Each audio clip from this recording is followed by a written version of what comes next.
हे friends, तो काफी quick review में बात करेंगे माँ फिल्म की, जिस फिल्म के ट्रेलर को देख करके थोड़ी सी उम्मीद बढ़ी थी कि हाँ फिल्म को जाकर के थिएटर में देखना चाहिए, भले से ही सीजी थोड़ा सा ऑफ बीट क्यों ना लग रहा हो। लेकिन खैर, इसके अलावा कई सारे फैंस की उम्मीद इस फिल्म के ट्रेलर को देख करके इसलिए बनी थी क्योंकि ये फिल्म कहा जा रहा था कि शैतान के यूनिवर्स से भी कनेक्टेड है। लेकिन अनफॉर्चुनेट फिल्म को जितना बज़ मिलना चाहिए था उतना फिलहाल तो नहीं मिला है, इसलिए थिएटर में गिनी चुनी ऑडियंस इस फिल्म को शायद से अप्रिशिएट करने के लिए आई थी। जिन सबसे हटकर अगर मैं मेरे एक्सपीरियंस की बात करूँ तो उससे पहले कहानी पर आ जाए, तो कहानी अगर आपने ट्रेलर देखी है तो एक हिसाब से आपको फिल्म, वो कहते हैं ना कि ऊपरी तौर की कहानी क्या है, उस हिसाब से बहुत ही अच्छी तरीके से समझ आ जाती है। लेकिन फिर जाकर के जब आप 2 घंटे से थोड़ी ज्यादा इस फिल्म पर वही समय देकर के बैठते हो तो उन सब में ये फिल्म मुझे कहूंगा कि भाई कुछ खास ज्यादा पसंद नहीं आई। जिसमें अगर रीजन की बात करें तो फिल्म के कॉन्सेप्ट को हाँ कह सकता हूँ कि पुरानी दादी जब हमें बचपन में कहानी सुनाती थी उसी कॉन्सेप्ट को अडेप्ट करने की वो जो चाहत थी वहां तो ले जाती है, लेकिन फिल्म अपनी ओरिजिनलिटी दूर दूर तक, ऑनेस्ट तो कह सकता हूँ कि बिल्कुल भी नहीं रख पाती। क्योंकि इसमें आपको the last which Hunter, Vin Diesel की जो मूवी है, उसके अलावा हाँ जो रेफरेंस भूतनी फिल्म में भी थे संजय दत्त के, तो फिर रोजमेरी बेबी शायद यही पुरानी हॉलीवुड की फिल्म का नाम था, उसके जिस तरीके के कैमरा एंगल को आई थिंक 70 के दशक में बहुत ही अच्छी तरीके से यूज कर दिखाया गया था और ऑडियंस की उस टाइम पर फटी हुई थी थिएटर में, जो यहाँ पर हमारी ऑडियंस के लिए थोड़ा अलग सा एक्सपीरियंस था, जिसके लिए मैं डायरेक्टर की तारीफ थोड़ी बहुत कर सकता हूँ। इसके अलावा उनके जिस तरीके की डेडिकेशन छोरी और इसके अलावा लपा छुपी जैसी फिल्म बना करके नारी शक्ति को ही दिखाने की है, तो यहाँ पर भी उसी भाग को कंटिन्यू करते हुए उन्होंने मेरी नजर में छोरी पार्ट 3 फिल्म बना कर दी है, जिसके पहले का दूसरे पार्ट को भी मैं झेल नहीं पाया था। लेकिन खैर काम के चलते अगर आप ऐसी चीजों को देखो तो उनसे आपकी उम्मीद कुछ खास ज्यादा बढ़ती है नहीं, और इस फिल्म ने भी एग्जैक्ट उन्हीं पॉइंट्स को रिपीट करते हुए इस फिल्म की कहानी के यूनिवर्स में कुछ भी नया दिया ही नहीं। यानी इस फिल्म में गलतियां तो भरी पड़ी है, जिसे छोड़ मैं अगर कहानी की बात कर रहा था तो वेल, कहानी एक हस्बैंड, उसके खानदान के पुराने राज, जिसमें लड़कियों की बलि दी जाती है, उन सब से दूर हट करके वो कैरेक्टर अपनी वाइफ यानी कि काजोल अपनी बेटी के साथ अलग जाकर के रहता है। लेकिन फिर कुछ सिचुएशन उसे गाँव ले जाती है जहाँ से वो रिटर्न नहीं आता, और फिर उसी की खोज में काजोल का कैरेक्टर 3 महीने बाद की स्टोरी लाइन में क्या कुछ करेगा, और फिर उसके आने से इस गाँव की शांति पूरी तरीके से भंग होगी और गाँव वाले और कुछ चीजें, देव शायद यही नाम था, वो क्यों आया है और पीछे की क्या स्टोरी है, वो सारी चीजें आपको 2 घंटे थोड़ा ज्यादा टाइम देने के बाद पता चल जाएगा। जिसे मैंने तो इतना हल्के में लिया कि फिल्म बीट बाय बीट आगे कहाँ जा रही थी, कौन से कैरेक्टर को किस फिल्म में रखा है वो तक प्रिडिक्ट कर लिया, और नो डाउट यहाँ तक कि फिल्म के मेन विलन को भी, जिसे मेकर्स ने छुपाने की कोशिश की थी, लेकिन फिल्म के 3rd एक्ट में वो चीज रिवील की जाती है। लेकिन यार इतना बचकाना सस्पेंस, वो भी काफी सिंपल सी स्टोरी के साथ, कुछ खास तो नया दिखाई नहीं पाता, जिस कारण से मैं आपको ये फिल्म थिएटर में देखने की सलाह तभी दूंगा अगर आप इस तरीके के कॉन्सेप्ट को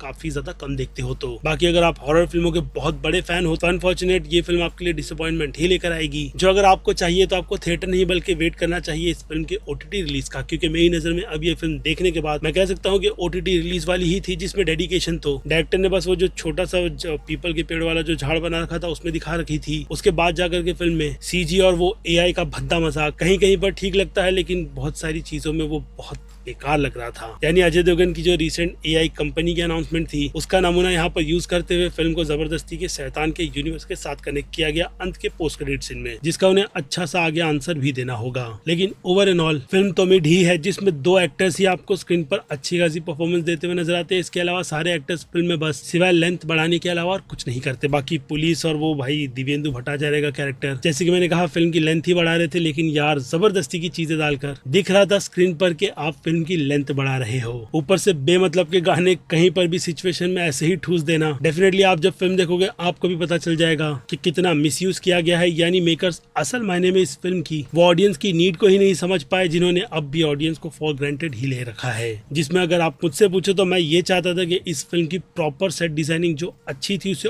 और अच्छा बनाते हुए इस फिल्म को उसी इन्वायरमेंट पर खेलना चाहिए था, जो कि ये अनफॉर्चुनेट नहीं खेल पाती। और यार जब तुम्हारे पास कोई कॉन्सेप्ट रहता है तो उसमें इतना ज्यादा ओवर सीजी का यूज कहीं ना कहीं उस फिल्म की आत्मा को ही मार देता है, जो कि मेरे लिए भी इस फिल्म की शुरुआत में ही मार चुका था। बाकी यार वो समथिंग और वो ग्रूट को मिला करके जो मिक्सचर तैयार किया गया है वो तो आप खुद देख लेना स्क्रीन पर कितना ज्यादा बुरा लग रहा था। बाकी यहाँ एंड में कुछ चीजें इंटरेस्टिंग थी और फिल्म की शुरुआत में ये फिल्म अपने बिल्डअप को ठीक ठाक सा बनाती है, लेकिन टिपिकल हॉरर वहाँ नहीं जाना तो जबरदस्ती घुसने वाले लोग आपको फिल्म में भरे पड़े मिलेंगे, जिस फिल्म का एक्सपीरियंस मेरे लिए कुछ खास ज्यादा भाई बिल्कुल भी अच्छा नहीं रहा। बाकी खैर अब अगर इसे रेटिंग वाइज बांटा जाए तो मैं कह सकता हूँ कि मास ऑडियंस के लिए बी की कैटेगरी कैटेगरी की फिल्म है तो वही क्रिटिक्स जो अभी के लिए तो इस फिल्म को आपको बेच रहे हैं उनके लिए ये फिल्म A- की कैटेगरी की है, जिनसे पूरी तरीके से डिसएग्री करते हुए मैं इस फिल्म को B- की कैटेगरी में रखूंगा। हाँ, बाकी दूसरी चीजों को ध्यान में रखकर, जो कि मेरा पर्सनल और ऑनेस्ट ओपिनियन है इस फिल्म पर। बाकी आप अपनी राय अगर आपने फिल्म देखी है तो कमेंट में मुझे लिखकर बताइएगा जरूर। इसके अलावा मैं हूँ Aziz, movie stock show channel like share subscribe भूलना मत भूलूंगा। जल्दी दूसरी किसी वीडियो में, टिल देन बाय।